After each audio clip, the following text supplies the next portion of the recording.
Welcome to Season 5 of the Big Sci-Fi Podcast with Adina, Brian, Cris, and Steve, the biggest sci-fi podcast in the galaxy. The adventure is just beginning here at the Big Sci-Fi Podcast, and we invite you to come aboard the Starship Tangent. We know you'll enjoy the conversation, the laughter, the banter back and forth, and most of all, friends who love hanging out to talk about all things science fiction. Set your phasers to fun. Here we go.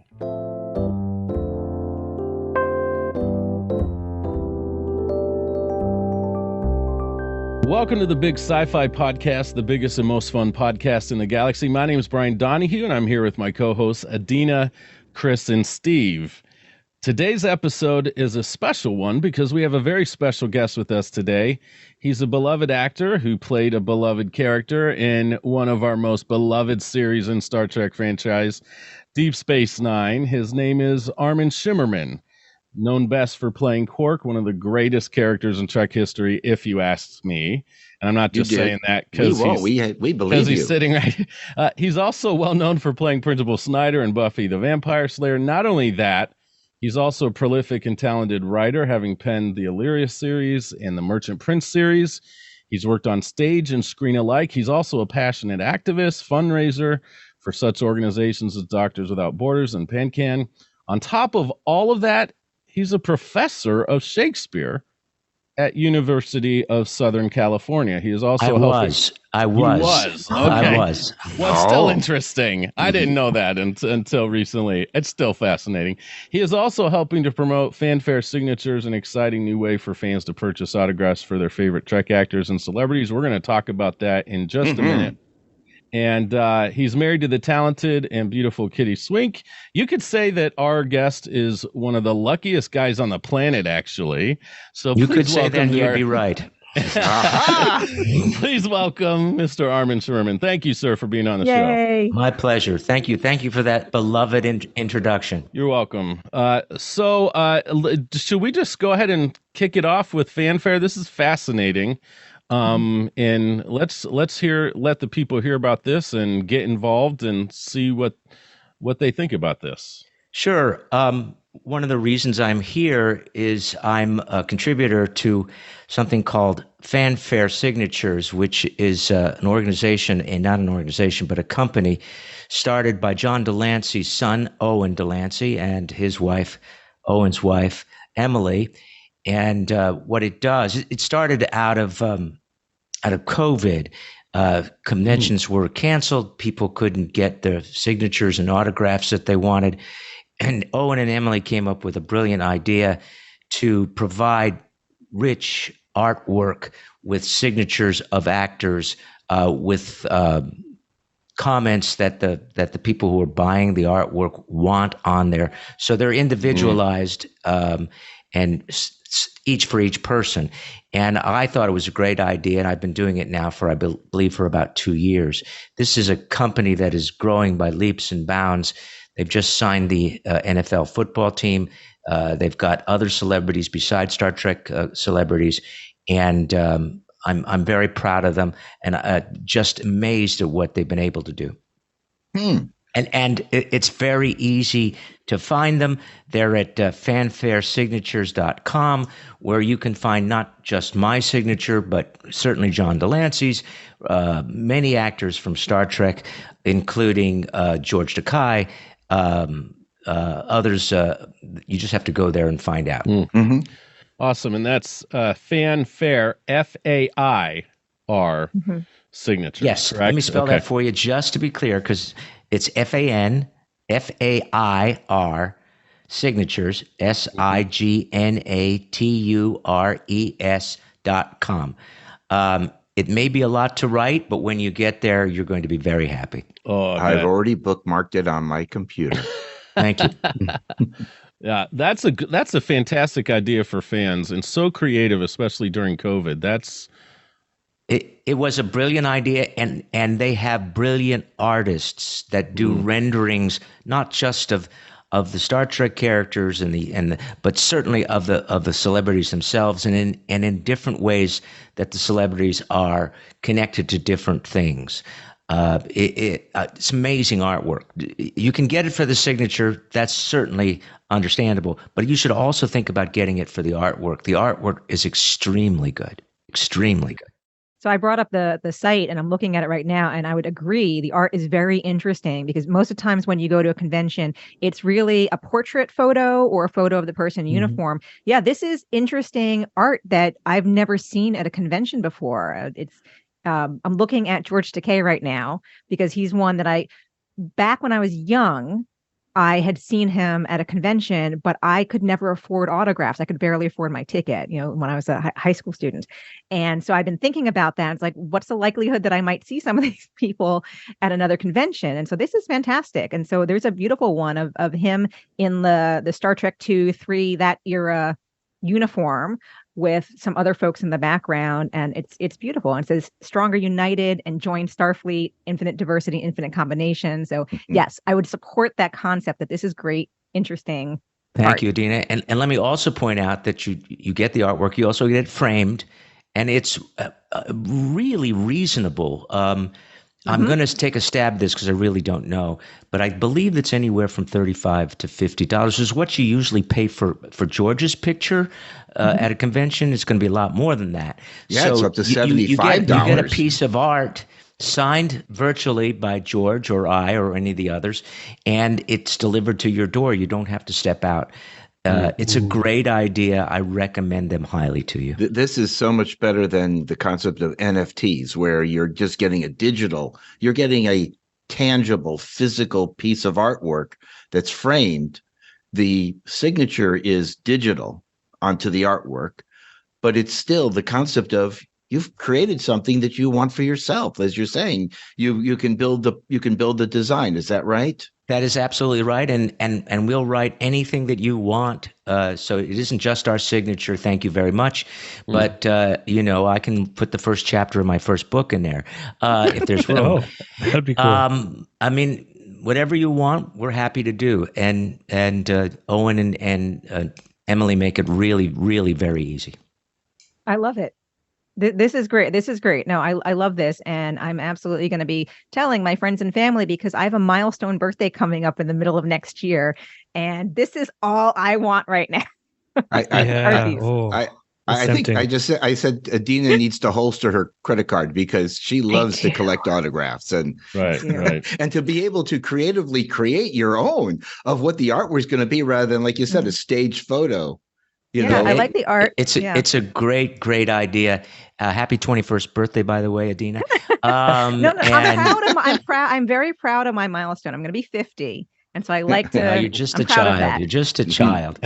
But it's just amazing work. And every time I speak to one of my friends about joining up, they see the artwork and they immediately say yes. Oh wow! Yeah. But let me ask you a question, Armin. Can you get it done up with going back to your period of time when you were on Buffy? Right now, there's no Buffy posters. Oh.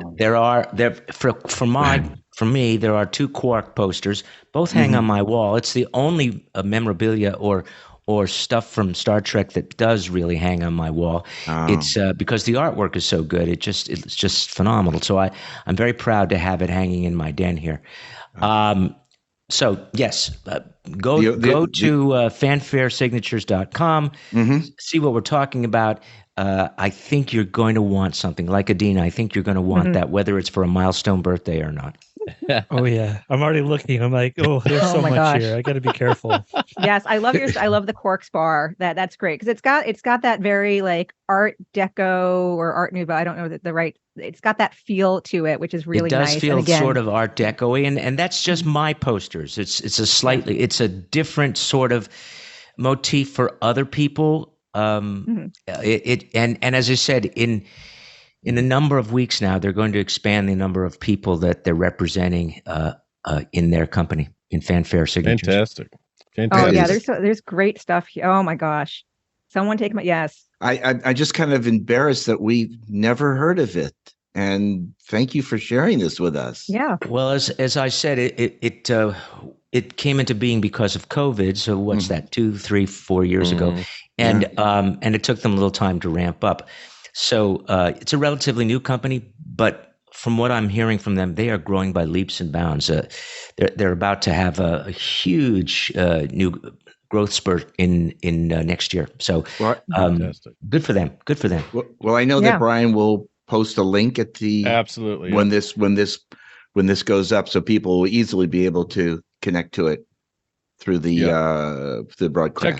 Check out our podcast links after you're done listening to the show, and it'll all be there. We'll also have Armin's personal website up there as well for you to enjoy and learn more about him and what he's got going on. So you can link to that through his website. You can link to the site from his.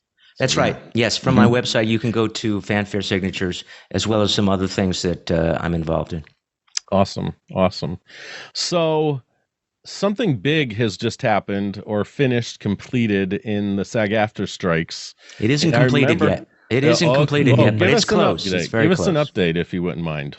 Sure. What you're alluding to is the 114-day strike that the actors had, and previous to our going on strike, the Writers Guild, the WGA as we call it, was on strike. So Hollywood was on hiatus for about a half a year.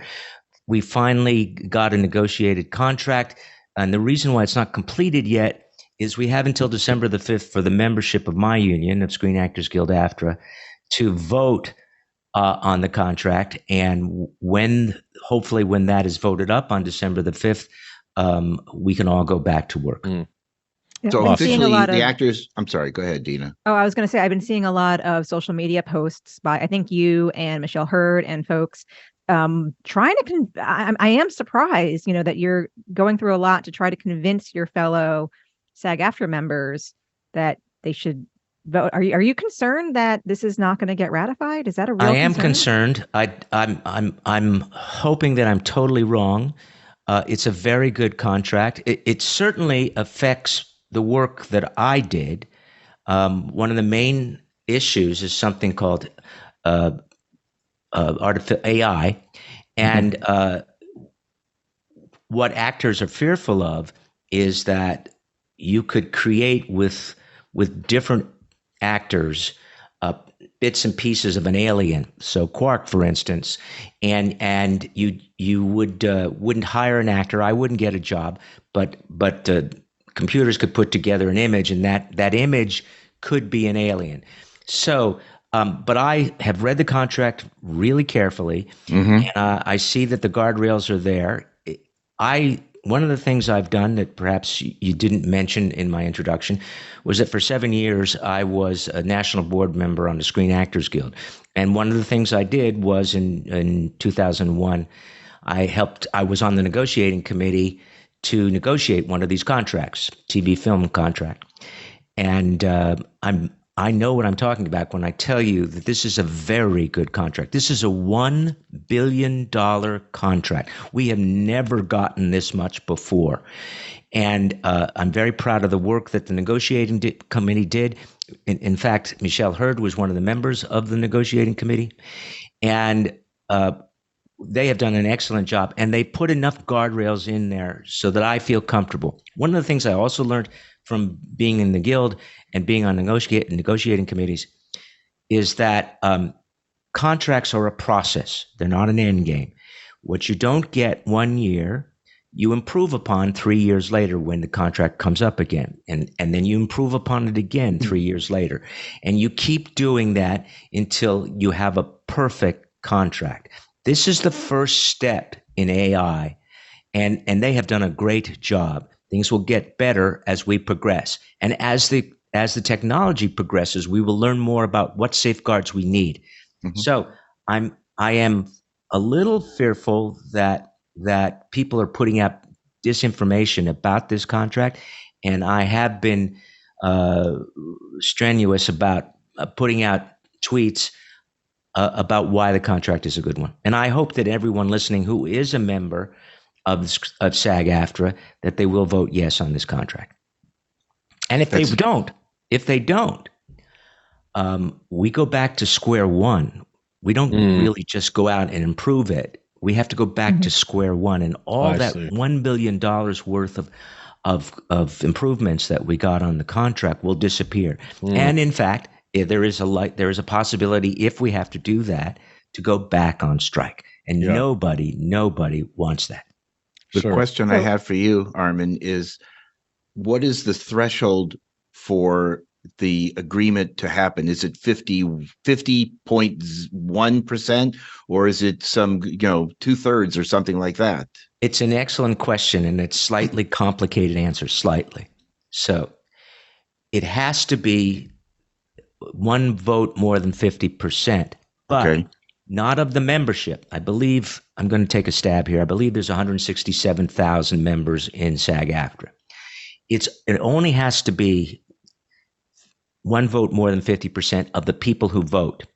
And when I was serving on the national board, we were lucky to get 27% of the membership to vote. So if 14% of the people voting vote no, it's a small minority of the membership, but it could mean the difference between accepting and not accepting this contract. Well, I was going to say, so all throughout the summer, while the strike was ongoing, we kept, we're trying to, what can us, the fans, do to help? And, we tried to write some letters. We participated in any of the fan related, picket lines, all those kinds of things. At this point, is there anything we can do to help? Or is it really repost your tweets and there's not much we can do since we're not part of SAG? If you have friends who are members of the guild, advocate for them to vote yes.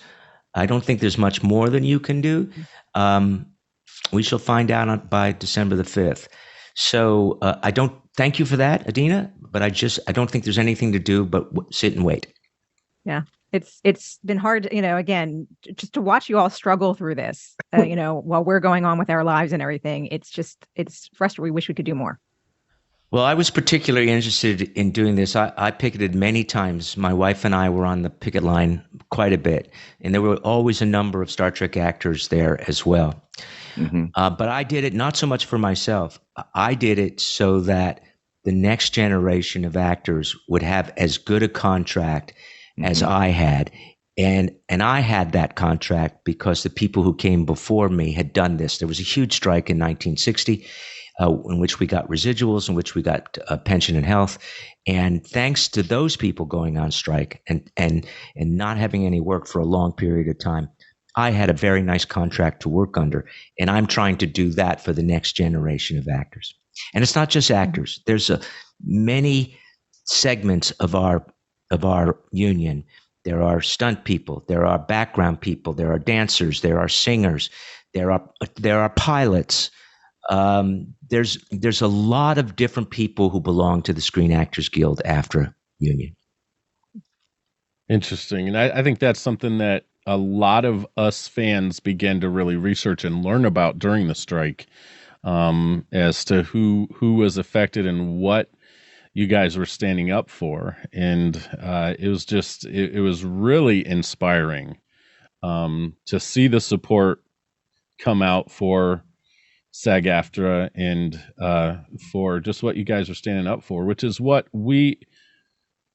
that's what we should do in this country, right? We should stand up for our rights in that way and hope that it comes out the way that is fair and honest and beneficial for everyone.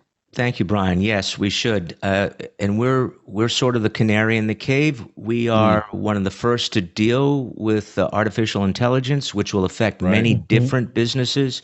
We're setting guidelines, guardrails, so that we'll be safe, as you say. But our policies certainly will be looked at by other unions. The automobile workers, they just had a major strike and a successful contract. One of the things that I believe in wholeheartedly is in the labor movement. As I told you before, I served as a national board member in my union. And I believe unions were the inspiration for the middle class during the 50s and the 60s. And without those unions and their strength, the working Joes are just left to shift for themselves. It's wrong. And And this is what we're doing. It's not just billionaire actors, as people often say. And there's a lot of Joes in our union that are not billionaires. They're struggling to meet their bills just like everybody else. We need to provide contracts so that they can survive. Yeah. Yep. We just showed, my family is a big musical bunch of fans. I should say everybody except my wife will watch musicals occasionally. We just watched Newsies. It's just interesting we're talking about this with you because my kids had all kinds of questions about what's a strike? Why are they doing this? And so to be able to share with them about the importance of that and in that story what those young kids stood up for, just tremendous and so inspiring. So well, thank you for doing that, Brian. I don't think people, especially younger generations, know the union history. People died, were shot on picket lines. People starved. People were ostracized from their communities because of picket lines. The government used federal forces to arrest picketers early on in the 30s. It's as I said, the union movement is what made the middle class, and I do hope that people like yourself are teaching their children to what that history is, because if we forget about that history, we'll be in sore shape if unions go out of vogue, as they have been doing for a number of decades now. Are you allowed to talk about some of the specifics? Because I've been very curious about how the contract is approaching residuals, especially with something like a Netflix, where you can just go on and watch whatever you want anytime. Right. I know something about that. Forgive me, Christian, for not knowing more. First of all, Netflix has its own contract. So it's been incorporated into this negotiation, but it has its own Netflix contract. What that means is we weren't on strike for that contract. We were on strike against Netflix, but not on that contract. Right. Okay. And another way to put this is we were on strike, but we still could do commercials. We weren't on strike for commercials. So anybody could do commercials. People who record for books, we weren't on strike for that contract. We weren't on strike for this. Now, streaming shows, you're going to get me into the weeds here, but here we go. Okay. Let's do it. Okay. For decades, the way studios made money on television was through advertising. Mm-hmm. Advertising is what paid for all the TV shows you ever saw. They would get advertising money, and they would use that money, and they would put it into cameras and crews and actors, and we'd have a TV show. Netflix came up with a new idea. They decided not to advertise, but to make their money off of subscriptions. So people would join up for Netflix, and they would pay a fee, and they would get all these TV shows, old ones and new ones, but there would be no commercials, because that was the point, not to have advertising. Well, what they came to find out was it didn't pay as well as advertising. So the revenue model wasn't as good as the advertising revenue model was. And what happens was that people, began to realize, oh my God, I've got to pay for this subscription, that subscription, this other subscription. I've got too many subscriptions. I need to stop.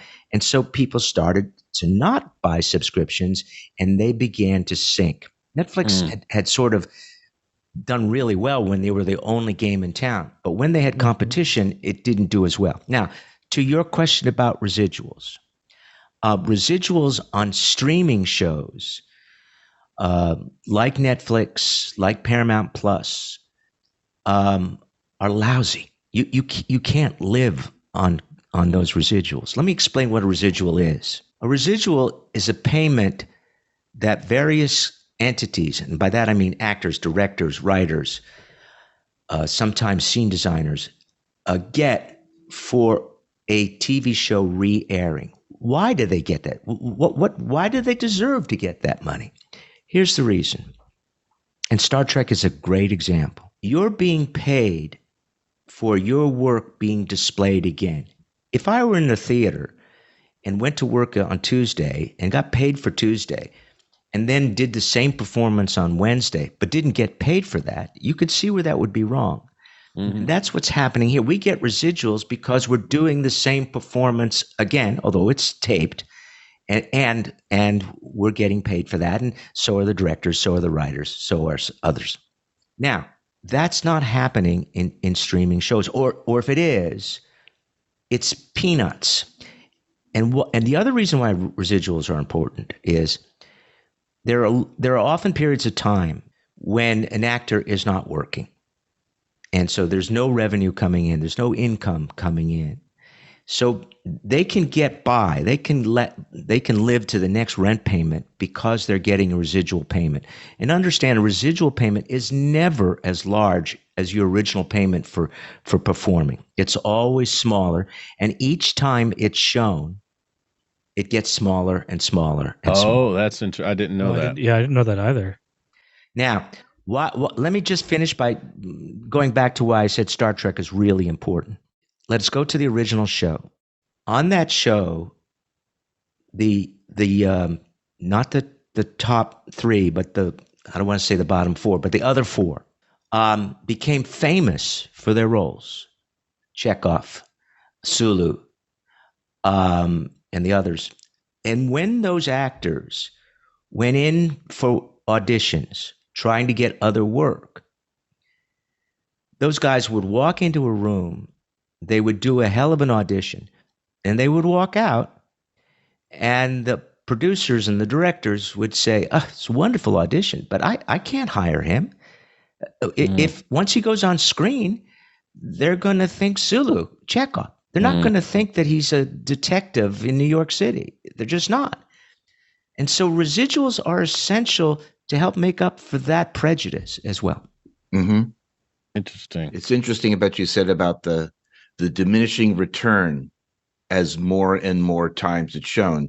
So now that all the episodes of Deep Space Nine are available for streaming 24 hours a day, 7 days a week, in your PJs or whatever, every time it's a Quark, an episode that you appear on, you don't get paid because I watched it today. How does that work that you get something for the fact that it's available for us to watch whenever we want to watch it? Those are streaming channels that you just described, Mm-hmm. and I get paid either nothing or very little for that. Now, if it was in syndication, which is what we originally made our show anyway for, we would get syndicated residuals, which were never as good as prime time. If it had been on, it could have appeared on your NBC, CBS, ABC channel, because that's what syndication is. It can pair anywhere. But the contract said we did not get as good residuals as someone doing MASH, for instance. Okay.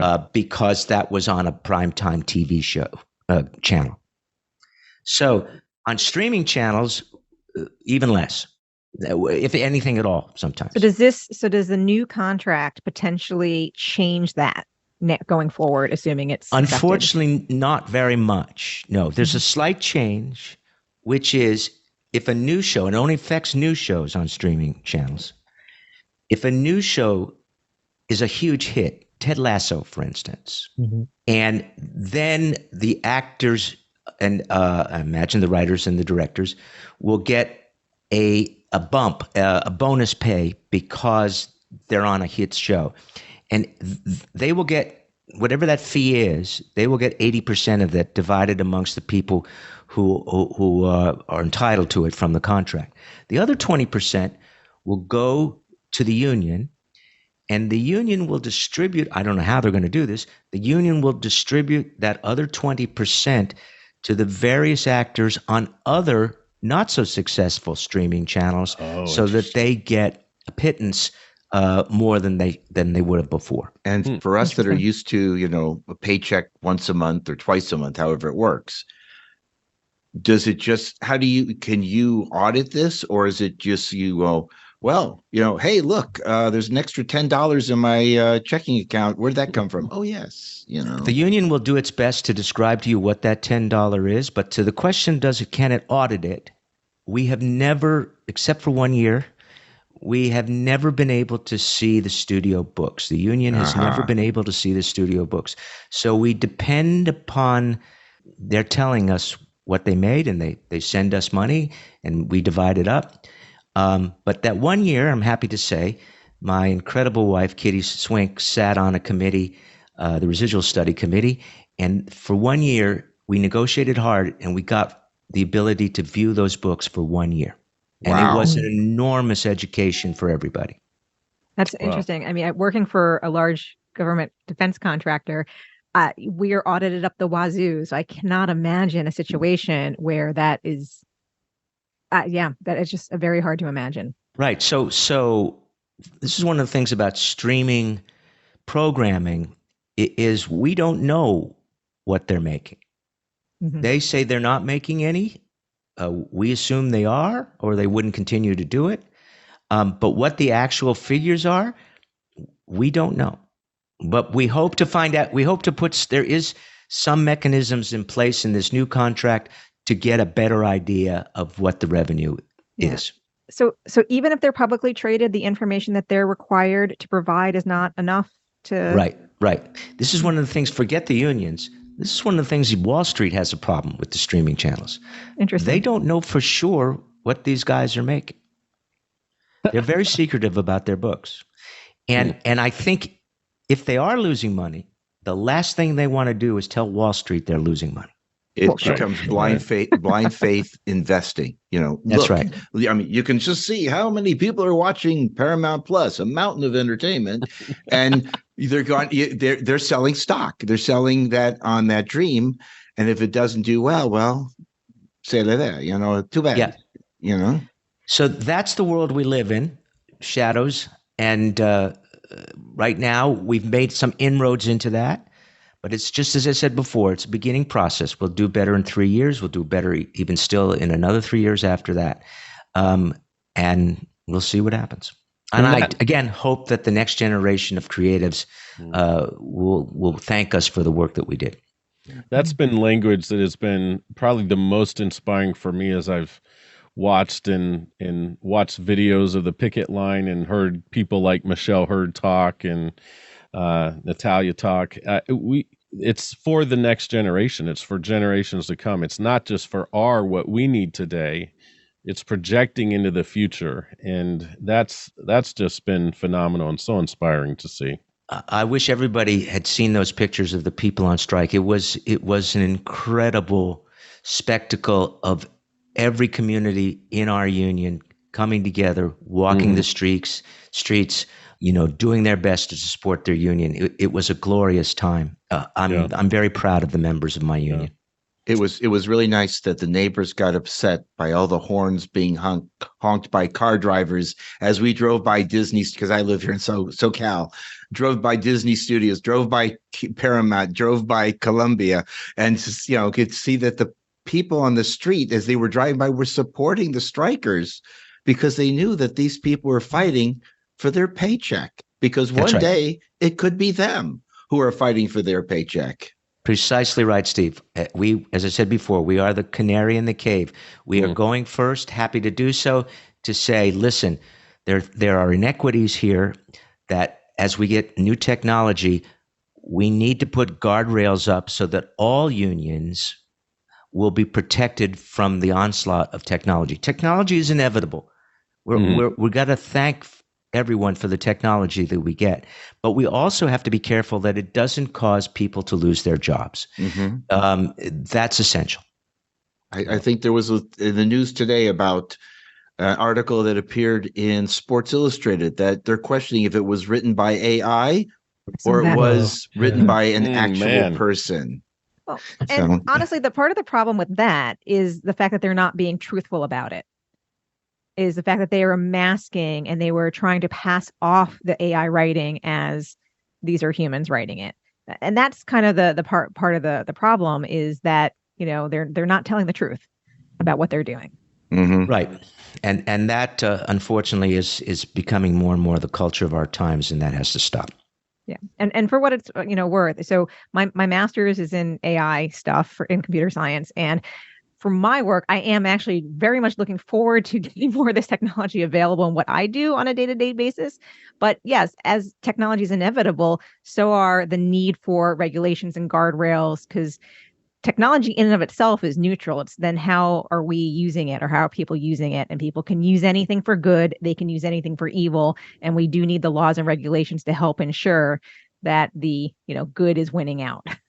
Precisely so. And what our unions are doing, because they must protect their members, is to make sure that there is still work available for the members, to make sure that technology doesn't do away with whole swaths of areas. For instance, people, the actors were all talking about what it might do for the actors. But for me, I was concerned about the stunt people because stunts are dangerous.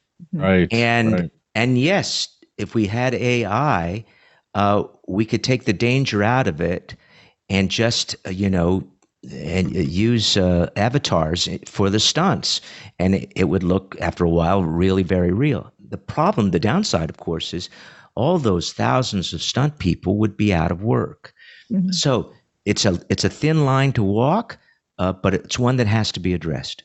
Now, speaking of writing, if we could shift gears a little bit, if you guys don't mind, I wonder if there's some fans out there, Armin, who have no idea you're also a writer yourself, and that you've created a series of books. You want to talk about that for a few minutes? Sure, absolutely. Oftentimes, while waiting to get in front of the camera, and they would say, "Oh, we'll get to you in an hour. We'll get to you in 2 hours." I just got bored watching TV in my trailer and decided to start writing about something that was interesting to me. I started off with a series of books called Merchant Prince, which was set in the 22nd century, I think.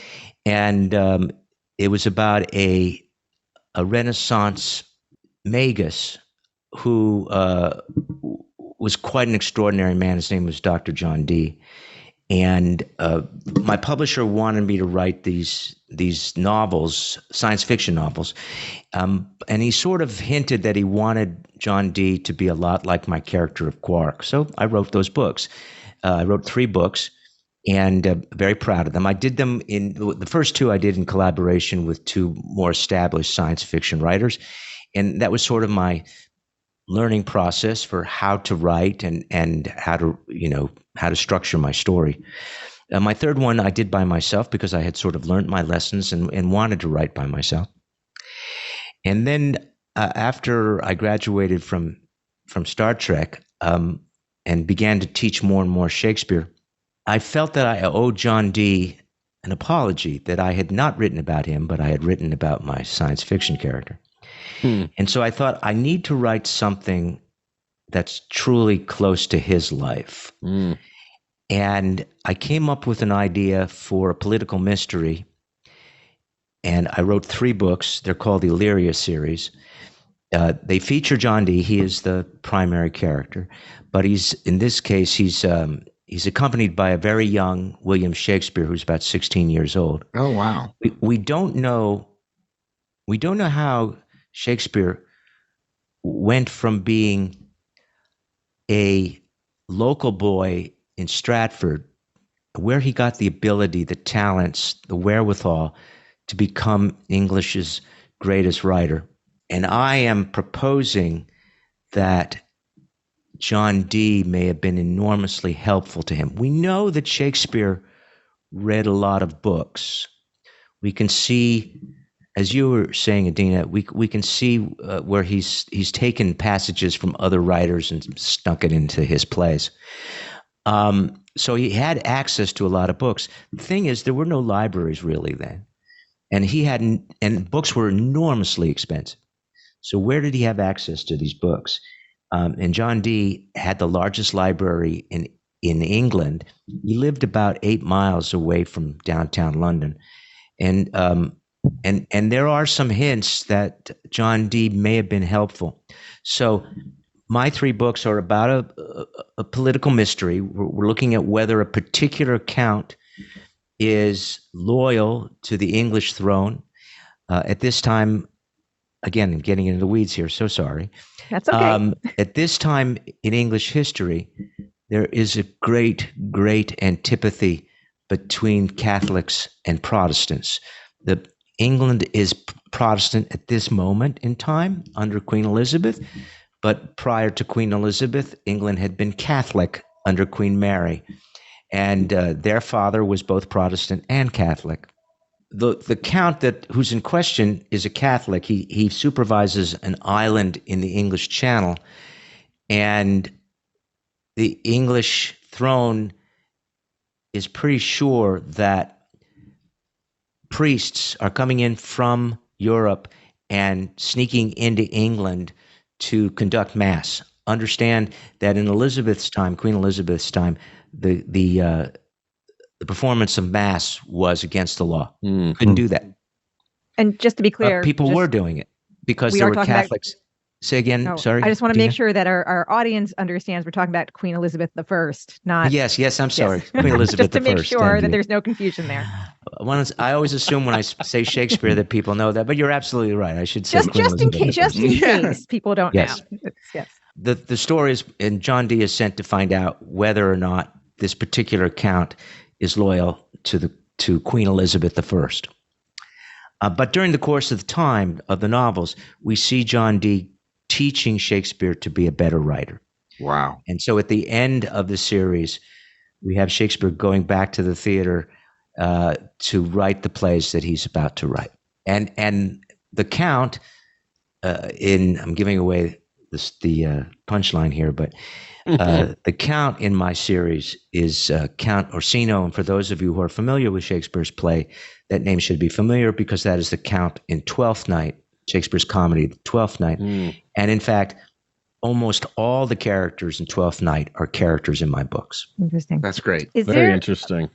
Is there a moment that you remember or a passage in a Shakespeare play? Like what turns you on to, one day you're not necessarily a Shakespeare fan. The next day you love Shakespeare. Do you know what that was? It wasn't a moment. It was an experience. When I moved from New Jersey to California, actually a year after that, I was in an English class with a man named Mr. Jensen. He was my teacher. And he browbeat me to audition for the drama club. And the second play the drama club did was Hamlet. Mm-hmm. And he cast me as King Claudius. And that's when I fell in love with the language. So much so that when I graduated from high school, I went to UCLA. I became an English major where I met a man named David Rhodes, who was professor of Shakespeare at UCLA. And he inspired me even more. And from then I was lucky enough to graduate. I wasn't lucky to graduate. I did my work. But I was lucky enough right before graduation to get hired by a prestigious Shakespeare festival in California called the San Diego Old Globe. And my life and my pathway was pretty much set at the Old Globe, where I learned from wonderful Shakespearean actors how to take what I had learned at UCLA and put it into performance. Was the Old Globe down in the Balboa Park area? Yes. That's what it's the same Old Globe. Yep. The Spreckles, did they use the Spreckles Theater to perform at? No, we were then at the Old Globe itself. It had at that time 2 theaters. Now it has 3. But the theater that I performed in, the Old Globe itself, is still there, modernized, but still there. And if I may take this moment, I mentioned David Rhodes, who was my Shakespeare teacher. David Rhodes is also responsible for Patrick Stewart being Picard. Oh, my goodness. Oh, yes. He talked about this story in his autobiography. That's right. Yeah. David hired Patrick Stewart, a young English actor, and other English actors to come to UCLA to help him with the teaching of Shakespeare. And while Patrick was there performing in a classroom situation, Bob Justman, one of Roddenberry's associate producers, saw Patrick in the classroom and went back to Roddenberry and said, I think I found the captain. Wow. That is Amazing. a That's great phenomenal. tie-in story. My goodness. I was going to ask, one of the questions I always have when thinking about Shakespeare and the fact that you've performed it for a very long time, are there any particular scenes or dialogue that you find are particularly challenging? Yes, there are a lot. I teach Shakespeare, and one of the things I do is take that fear of Shakespeare out of the students' heads. I show them, it's called rhetoric. I show them the principles of rhetoric, which is what Shakespeare studied from the first day of class until the day that he graduated, and everybody else studied it as well. And once you understand the fundamentals of rhetoric, the difficulty with Shakespeare becomes exponentially easier. It's not the iambic pentameter so much, which I rarely ever teach, but rather the rhetoric, how words are put together. If we can, I will. I know you're limited in time, but I will just take this moment to, we've gone on long. Okay, long then I will take conversations. advantage of your offer and give you an example. Please. There's a very famous line in Romeo and Juliet. Romeo is looking up at Juliet's balcony. She hasn't appeared on stage yet, but there's a light coming from her room.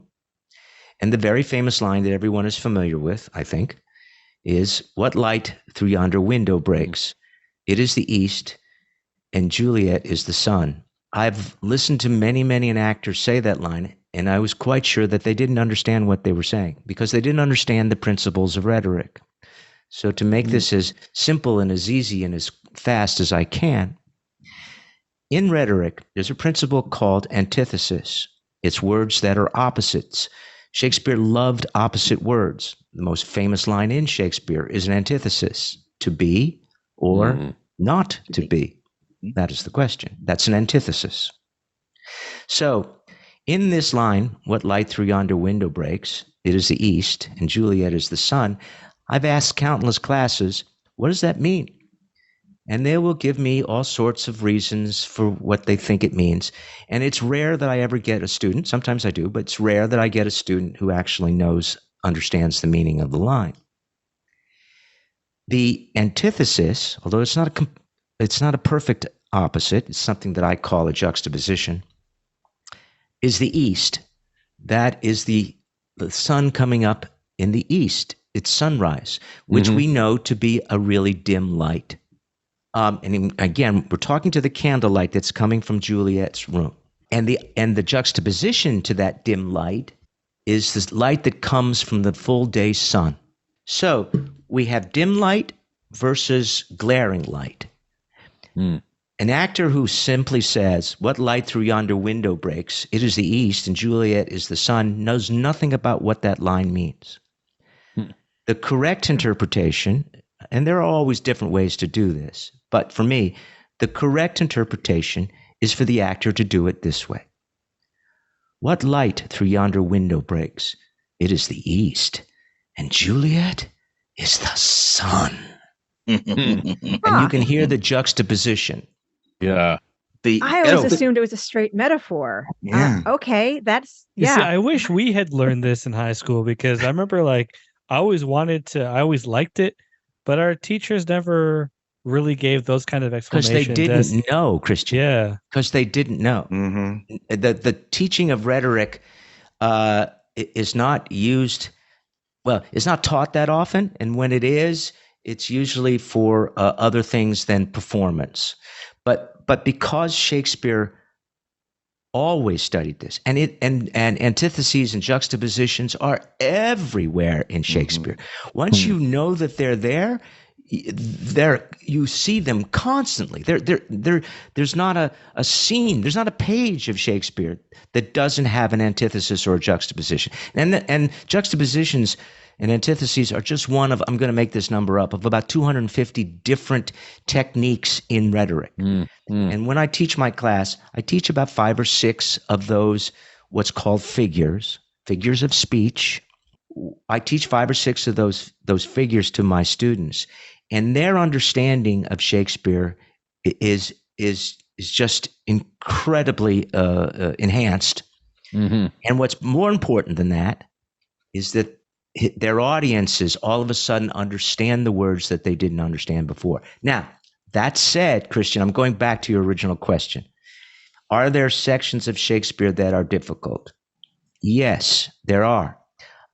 Because you have to suss out, it's like a crossword puzzle. You have to suss out what the meaning of the lines are. But it is the actor's job to do that. And by the way, I just said the line is indicative. You can make the line clearer to an audience that is in the dark about the meaning. It is a great joy to do that exploration and to communicate the words. And when you do, the gorgeousness of some of Shakespeare's language just comes home to roost. Now I want to take your class in rhetoric. Okay. Well, the theater that I help run or used to help run is offering a class starting in February. Go to antias.org and sign up for my class. Oh, I'm in Maryland, so it's all on Zoom. There's not a problem. I teach across the world. I've had lots of classes where I've had people in Ireland, England, France. One time there was someone in Afghanistan. They were all taking the class with people in Los Angeles. That's wonderful. I might have to do that. And again, and I'm not interested necessarily. Like I have no acting. You're not bones interested in the acting body. part. You're interested in the rhetoric. Exactly. Yes. And my class is for that too. Yeah. And I won't ask you to perform, but by listening to how they do it and the introduction to the rhetoric, it will enhance your writing ability as well, just as it did Shakespeare's. And that's one of the reasons I'd be interested. And my knowledge of Shakespeare, I mean, of course, I studied the one or two plays in high school, that we did in English class. But most of my knowledge comes from studying books by John McWhorter. Are you familiar with him? No. I liken him to, he's like the Neil deGrasse Tyson of linguistics and the English language. He has tons of books on like how our language evolved.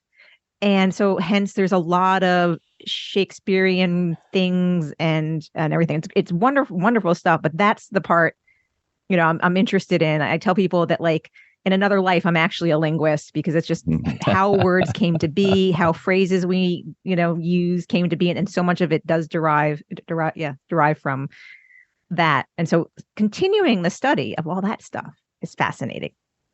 It is indeed. And you and I have both spent our lives studying it. Yeah. Thank you, David Rhodes. Armin, if I ask you this question, you've done television, you've done movies, you've done theater work. Mm-hmm. Quite a few years ago, I think maybe 10 or so, I met you with my daughter Jennifer at a science fiction convention out here in Burbank. She was so excited to meet the principal. Yeah. Because she grew up watching Buffy.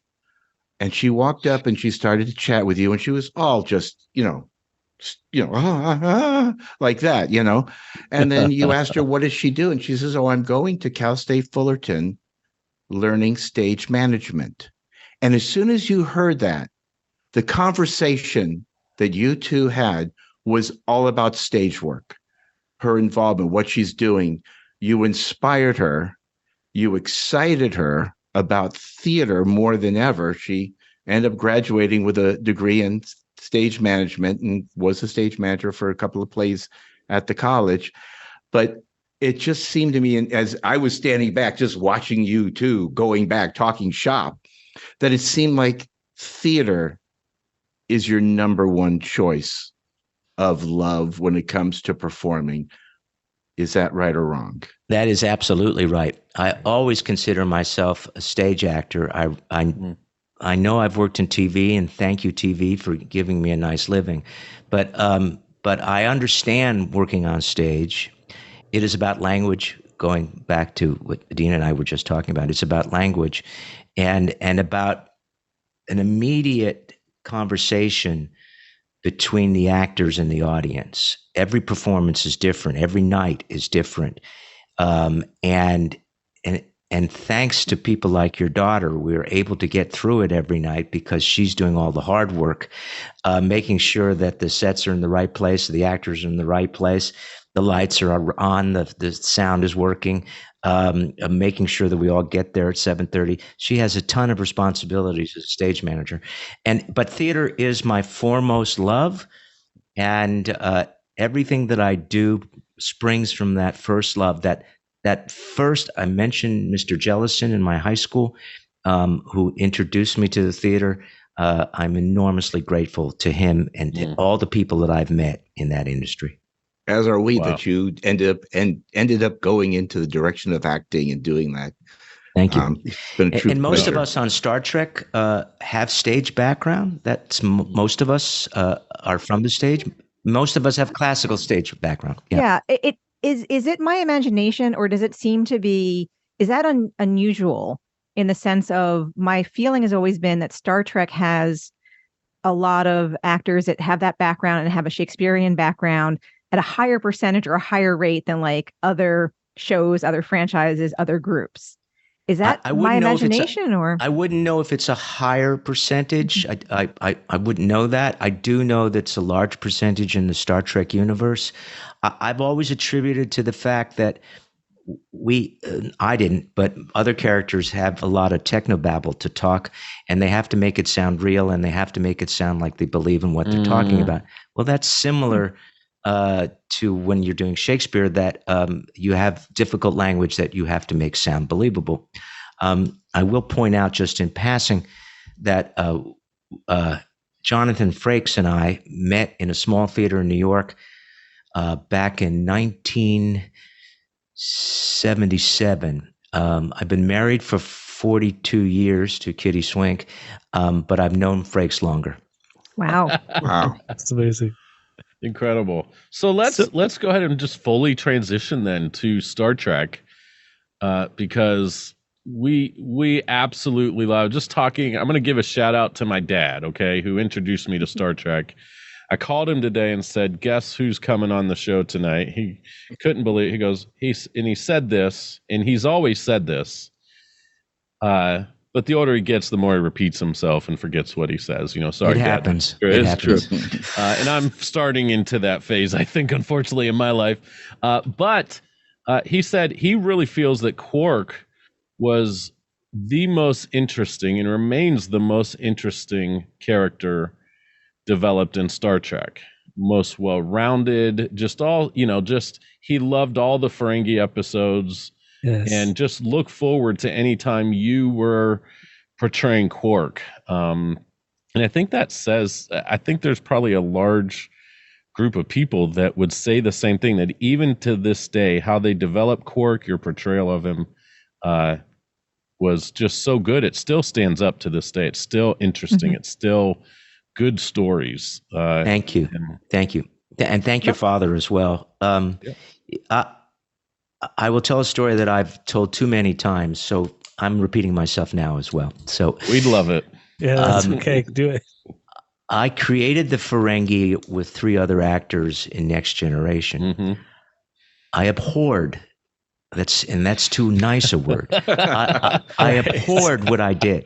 It was my fault. What I did was atrocious, god awful. It suffered from being way too theatrical.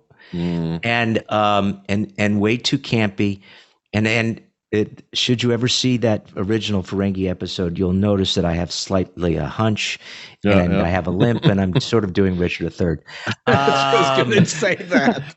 The episode is The Outpost, for those Yes, of you that want to Last go back Outpost. and And I so was embarrassed by that. And the terrible thing about performing on camera is it doesn't disappear.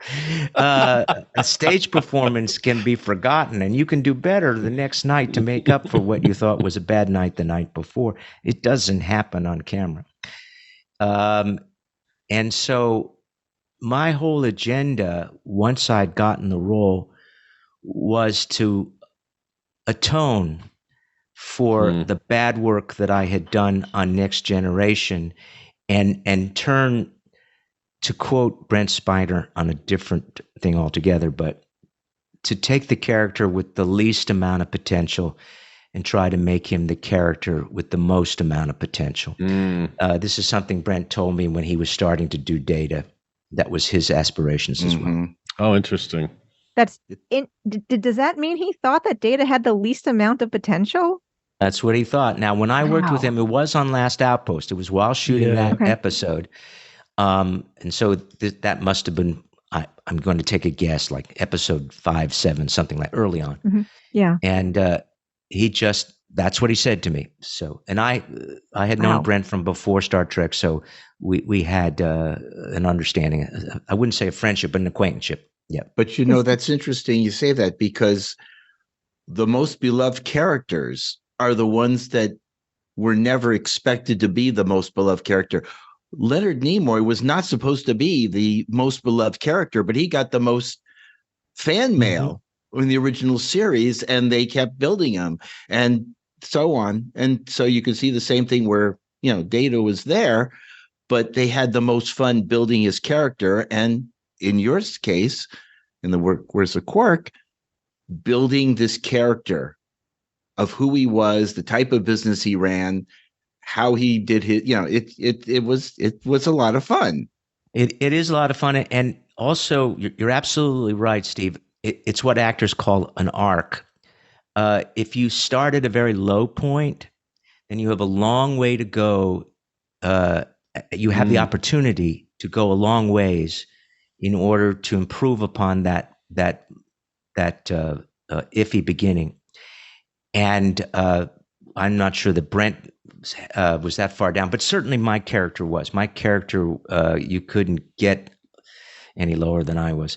And so I was determined to make him as three-dimensional as any of the captains in Star Trek. Yeah, as someone, again, it definitely 100% worked. You know, the Ferengi arc in Deep Space Nine was my favorite part of Deep Space Nine, partly because I'm not the Dominion War that overshadowed so much of it. I'm less into any science fiction for like military-ish things. I'm interested for the other stories, the other parts. And so to me, that was one of the reasons why the Ferengi was the most interesting part of that. But I just want to just say that Brent Spiner thought of that about Data from the beginning is just mind-blowing to me, because I can still remember being 14, watching the first episode air, and that was what most impressed me about. Oh, that's interesting, because it was the opposite for me. I was not a Data fan at first. In fact, when they killed off Tasha Yar, I wish it would have been Data originally. And that was as a young kid. I mean, come on, you know. That but scene where that's interesting, he's walking Adina. arm in arm, like with Dr. McCoy. That little scene is what that's fantastic. That brought me in. I was an instant Data fan from that moment. I was a Data fan today. Since elementary. Dear Data, when he did the Sherlock, that's when I went, okay, I like this character. But that's the case. Anyways. It's this one particular role or what they do that makes you go, I like this guy, and he's the one I really root for. Whatever, you know? Like, with Quark, it was just like. Oh, sorry, Chris. Go ahead, I was just gonna say, like, even I actually did a video about him, and I was saying, like, even some of the weakest episodes of DS9 are always saved because there's something at Quark's bar, and there's usually a great conversation about some aspect of life. And like, especially with you and Odo, it's just like, man, that never gets old for me. Yeah. Quark had amazing lines, amazing dialogue. Amazing. And always really good in that they were funny, but they would also maybe challenge some of the opinions that you as the viewer might have towards the Federation, which I always appreciated. Well, that was intrinsic to Star Trek writing, whether it was Spock or Data or Quark. It was always the alien, the other, who was able to stand outside of humanity and say, you guys think you're perfect, but you've got flaws. Let me tell you what they are. And hopefully the humans would thank you, would widen their eyes and go, oh, you're right. And certainly the audience might think that as well. Well, I was going to say, go ahead, Chris. Oh, yeah, I was going to say, like, my favorite example of that is when you're talking to Cisco and you're like, yeah, you guys don't have any war, any money or any famine right now, but you've had all of these atrocities. But Ferengis, we've been doing this for, I don't know how long you'd say, but like, we've never had any of those issues. And it's like, yeah, you know what, you're right. but Cisco doesn't even acknowledge it. A lot of people, it's hard to see your own flaws. It's hard to see your own Right. flaws. Exactly. It's easy to see it in others.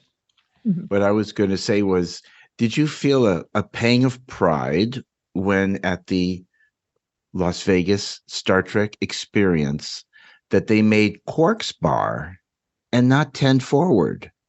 That they I was chose... very proud of that, Steve. Yeah. I was enormously proud of that. I was there. I was there at the first night that it was opened. They invited me to the closing night as well, but I couldn't make that night. But I was there on the night that it opened, and I was, yes, and pride. Yes, I was enormously proud. Yeah. And I must say, during the dozen times or so that I visited the bar for various reasons, they always treated me like the boss. I mean, one time they took me back in the back room and showed me what the numbers that they were making as far as profit, and I found that hilarious. And where was your residual from that? Where did your residual come from? I don't know how many gold press bars of Latinum I didn't get any making. residuals, but I did get a lot of free drinks. Okay, that's good. And then they made Quark's Bar a thing now in Lower Decks. I don't know about. I don't know that. I mean, there's an episode with Quark in it. Yes, which was so good. Yes. I was so glad. I do know about that. Yes, absolutely. Well, and then in other episodes, they flashed kind of like in the background. Quark's Bar is like exists. It's like a franchise now, which is the best thing. I'm like, oh, thank goodness. It's like, I can see why why they wouldn't want to make the character successful in DS9, but it's nice to see that post DS9, Quark is quite successful, has a franchise. And it's like, yes, but he doesn't have a moon yet. He Not doesn't a moon have yet. a moon yet. Right. Appreciate you saying that. That's going to make my night. I just want it to be known, Mr. Shimerman, that I was with you guys all the way in the original run of Deep Space Nine. Thank you. I was there from you start and two to others. finish. You and two others. I was not that I wasn't there. was I'm just around. saying that there are certain parts of Deep Space Nine I like better than other parts of Deep Space Nine. You know, I loved that, especially during the Dominion War, which I did like that arc, but I liked it because they were losing. And they had to deal with harder subject matter, darker subject matter at times because of that. And so I think it gave them, the writers, opportunities to dive into, the Siege at AR-55 episode. Right. Fantastic. Got a poster for whichever episode where he says it's a fake. I can't remember the name of it now. Oh, yeah, that's in the fantastic stuff where they take the characters in different places and really dive into some harder stuff to talk about. I think Deep Space Nine is the example of that in Trek, where they went there and they were just brave in how they would go into that stuff. Our writers were astounding. And what they were interested in was not so much about saving worlds or that sort of thing, but rather about investigating what's like for people to have harsh edges and have to be forced to live together in a small space. They were much more interested in humanity than they were in adventure. So much so that we were getting a lot of bad feedback from the studio who couldn't understand why after 4 seasons we didn't have a ship. Why aren't you going somewhere? Right. And eventually they gave us the Defiant so that we could go somewhere. But it was about exploring the darker edges of humanity. Although the raison d'etre for my character was to lighten that up, not just me, but all the other Ferengi as well, was to lighten that up. But I'm appreciative of that. I always say we weren't about boldly going somewhere. We were about boldly staying in one place and learning about each other. Yeah, and it was perfect for that. Now I have to ask, one of my favorite episodes of The Ascent, I have to ask, what was that like? Because it's like, for me, it's the perfect episode. It's Quark and Odo on a runabout, banter, and then crashing, and then them having to deal with being on the planet and trying to get back. Like, to me, that looked like it was a very grueling episode to film. It was, but not for the reason you think. Okay. There were two things that happened. I'll give you the first one, which was during the course of that episode. For those who don't know that episode, we're stuck on a mountain and it's freezing cold and there's only one blanket. And the two characters are squabbling about who gets the blanket. Now, the reality is we were shooting in the middle of summer, and it was hotter than hell on that mountain. and Renee and I used to say, "Isn't it his turn with the blanket? I don't want the blanket. Can he have the blanket?" And the glove too, right? Didn't you have to share a glove, or you only had two gloves, so each? It was very hot up there, and all the crew were in shorts, and we were in these costumes, and I'll be darned. They were feeding us water constantly. Now, the other thing that happened in that episode, very quickly, we were at a very high altitude. And when I got there the first day, I felt very lightheaded, which I had never suffered from before. And there's one point where they asked me to walk a log across a very shallow stream, and really easy to do. But the log was swimming in front of my eyes, and I just said, I don't know if I can do this. And they asked me what the matter was, and I told them. And we all realized my makeup was sealed around my neck, so the air inside had nowhere to escape. And what was happening was the pressure inside the prosthetic makeup was building on my head because of the high altitude. And so the pressure inside the head was exponentially larger than it normally was, and it was pressing against my I see. Sensibilities. So they gave me some emergent C, which did the trick, and I was able to shoot the rest of the episode. So those were the two sort of exceptional things about that. And of course, at that point, Renee and I are the best of friends, incredibly good friends. And the fact that this episode was just basically Quark and Odo, we enjoyed that no end. The truth of the matter is, people always talk about that relationship, and when Renee was still around, we used to shake our heads because we knew there weren't that many scenes with the two of us together, not compared to other people. So what we did was choice, and people remembered. So we were very grateful for that. Yeah. And as to this question, I'm sorry. Go ahead, Brian. I was just going to ask: are there any tricks to playing cold? As silly as that sounds, because watching it, I'm like, are they actually that cold? Because it's so good. I recall the cold breath coming from your mouths occasionally. Was that all special effects? They may have asked us to chew on a little dry ice. It's possible. I don't remember. Okay. Oh my gosh! Interesting. But it was very hot. And as far as acting cold, there's an old joke. The punchline is, "That's acting." That's what we do. Mm-hmm. So I was going to ask you. You mentioned about how proud you were of the writers and how yes, very proud of the writers.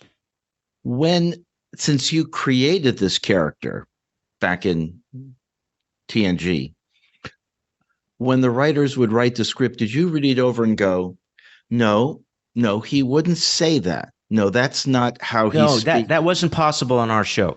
Now, it was possible. It just never happened, okay. At least in my awareness. Here's why. They did a lot of that in TNG, where the actors would speak to the writers about what they didn't like about scripts. And sometimes they would steal lines from guest stars because they wanted that line and they didn't want to give it to the guest star. So Berman, in his wisdom, decided when he created the second show, Deep Space Nine, he would not have the actors and the writers ever communicate. In fact, we went through the first 3 years of Deep Space Nine not knowing who our writers were. We had never met them. Wow. We got scripts. I'm sure that Avery had the ability to speak to the writers. I'm sure that if Nana was really upset, she could find a writer. But we didn't really know who they were. And it wasn't until Ira took over the show from Michael Piller that he didn't like that situation. And we had a Christmas party, I remember once at Quark's, and the crew was there, the actors were there, some of the executives from Paramount were there, and the entire writing staff was there. And Ira sort of said, okay, I'm going to play this game. I'm going to put 8 people up on the stage, and you guys have to tell me who they are. And he picked Nana. He picked Terry McCluggage, who was the head of the Paramount studio at the time, and he picked 2 other people. And he asked these 4 people, do you know who these 8 people are? And nobody, not even Terry McCluggage, who was the boss, have no idea who these guys are. And Wow. he said, these are your writers. These are the guys that put words in your mouth. Get to know them. And so, although they didn't come to the set very often, because it was a long distance between the writer's room and our set, they did come on rare occasions. So we got to know them better. So there was very little opportunity to say, I don't like this line. Can we do it a different way? Now, and the other thing about lines on our show, we had to say them exactly the way they were written. Really? We could not ad lib any words. The best sound you heard after a long day and having just done a scene and they just yelled cut, you would turn to the script coordinator, Judy Brown, and if she smiled and said, DLP, lovey, then we knew, okay, fine. DLP, dead letter perfect. Oh, that's Okay. great. That's Okay. great. That's what difficult. Wow. I'm going to remember that phrase. It's a one. It still rings in my imagination, and I've been on shows where they didn't have that ethic, and I'm always agog when actors start to ad lib a little or change the words a little, because that's so antithetical to what I was trained to do on Star Trek. So that's with the words you were saying. How much ad-libbing was there, perhaps even in your direction, as far as movement response? Was that as strict, or was No? We could perform the lines any way we liked as long as we got the exact words out. Okay. And oftentimes, I know the writers were angry with me because I would not do the line the way they imagined it. Now, they never told me what they wanted. The director never told me what they wanted. So I had only my own imagination and creativity to prompt me about how to do it. But Ira has often told me in the years since the show closed, he wished he had come to the set more often to let the actors know what the writers had in mind as far as interpretation of lines. So I could do things the way I wanted to. And if the director didn't like them, he would say to me, can you do it this way or can you do it that way? But the truth is, the series regulars rarely got direction from the directors. Oh, so interesting. And one, because we were very good actors, but 2, it was just politics. If a director told an important actor how to do something and the actor took umbrage, the director feared that he or she would not be asked back to do another episode. Gotcha. Okay. So that's politics. And I don't know for sure, but I assume that a number of directors got axed because of that. Did you have a Interesting. favorite director to work with?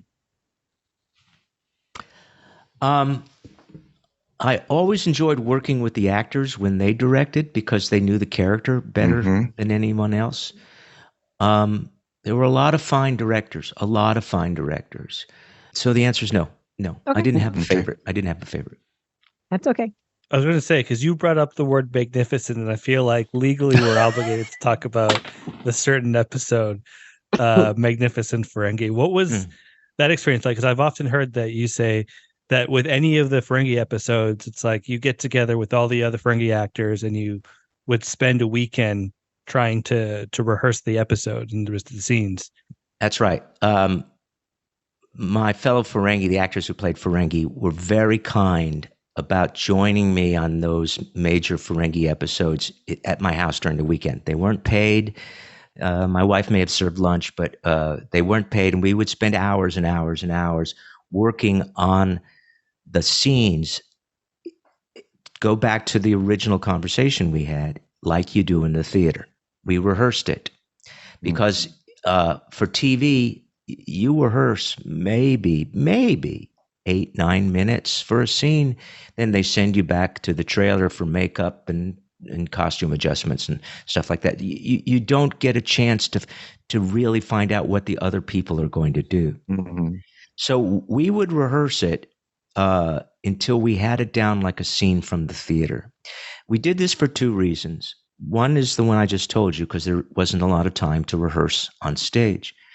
The other is all of us who wore heavy prosthetic makeup knew that after a certain amount of hours, for me, it was basically 9. After about 9 hours of wearing the head, I would get a little punch drunk. It was like having a head cold, and you couldn't think straight. But our days could go anywhere from 12 to 16 hours.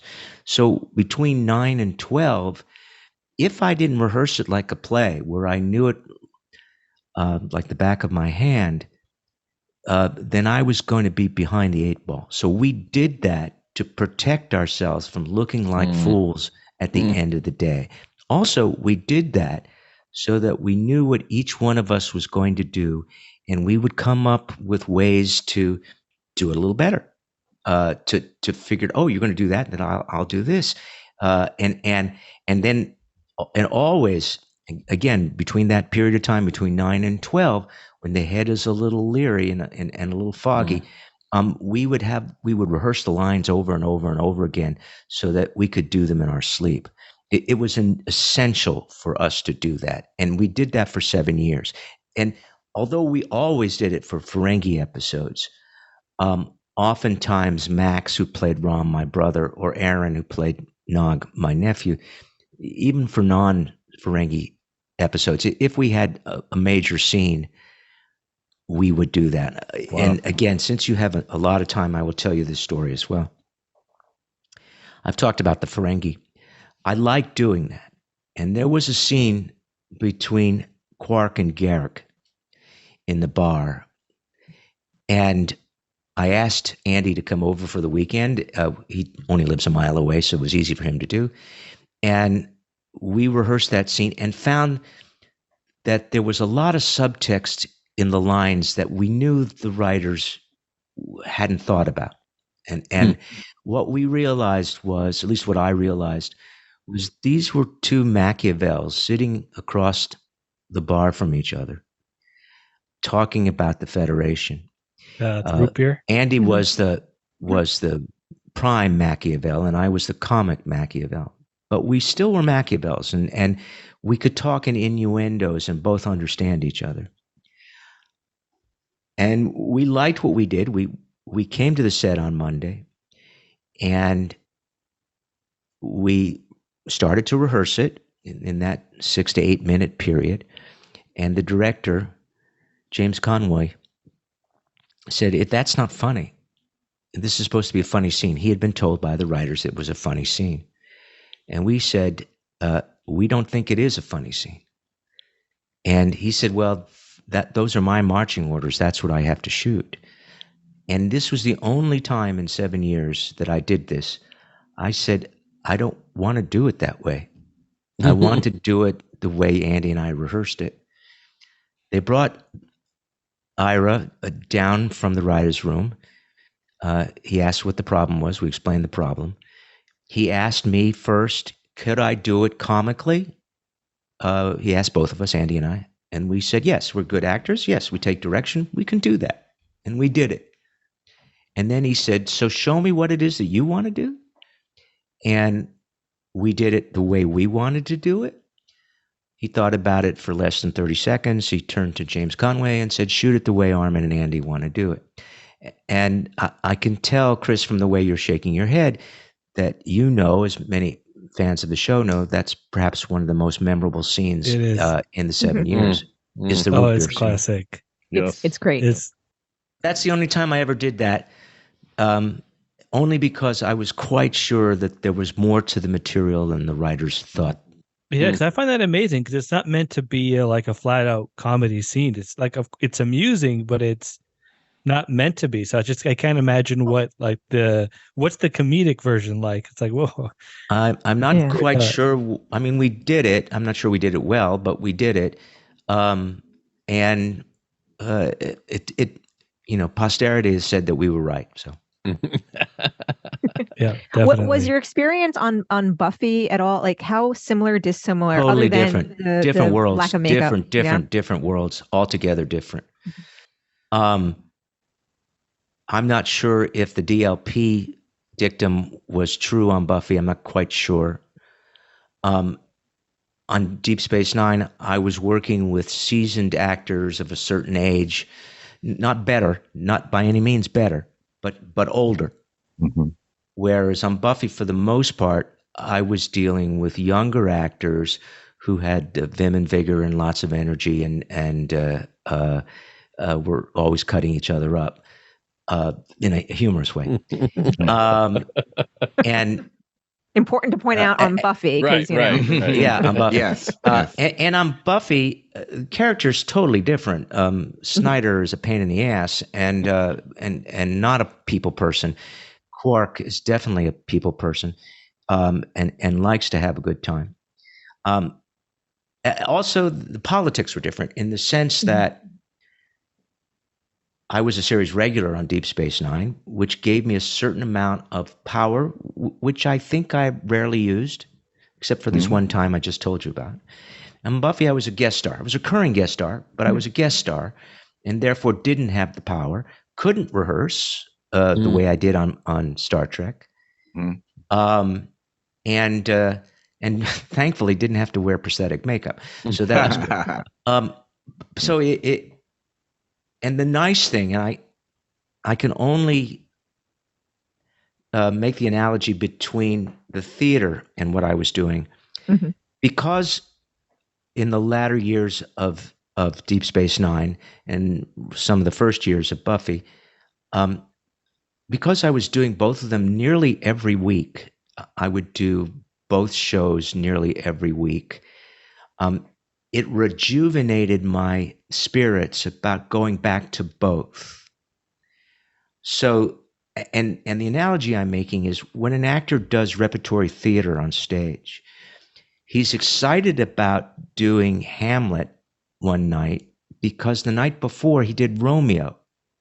And makes Hamlet that much more exciting because he's not doing the same lines, the same performance night after night for eight performances a week. It mixes it up a little, and it's very exciting. And in fact, I'm probably way out of line here, but in the last year of Deep Space Nine, I think the actors were getting a little tired of playing the same characters over and over again. Right. I wasn't, because I was doing Buffy, and because I was regenerated by the fact I was doing repertory theater. Yeah. Very interesting. It's it says here in Wikipedia of all the great, the always true, never wrong, always reliable. That's what I'm confirming. Wikipedia. It says here that your favorite Deep Space Nine episode that you did was Little Green Men. No, it's wrong. That's interesting. Okay. No, my favorite is there's not even a question in my mind. Yeah. My favorite episode is Far Beyond the Stars. Okay. Yes, right. So good. It's an incredible episode. It's not only good Star Trek, it's great TV. It's just phenomenal writing, phenomenally directed by Avery Brooks, well acted by all the actors. It's a great story. It broke every convention. I mean, for those of you who are not familiar with that episode, we've spent 6 years, being in space, playing these characters, and in this one episode, for the most part, you turn on the show and everybody is in a different character, not space creatures, not in outer space, in America in the 50s, dealing with racism. It's a brilliant episode. So that's why it's not even a question in my mind. It was a very powerful episode for all of us. It was enormously powerful for Avery Brooks. We did our best for Avery. We did our best because we knew how important this episode was. And it also gave us the opportunity to show the audience we could do different characters. I even had this discussion with Avery.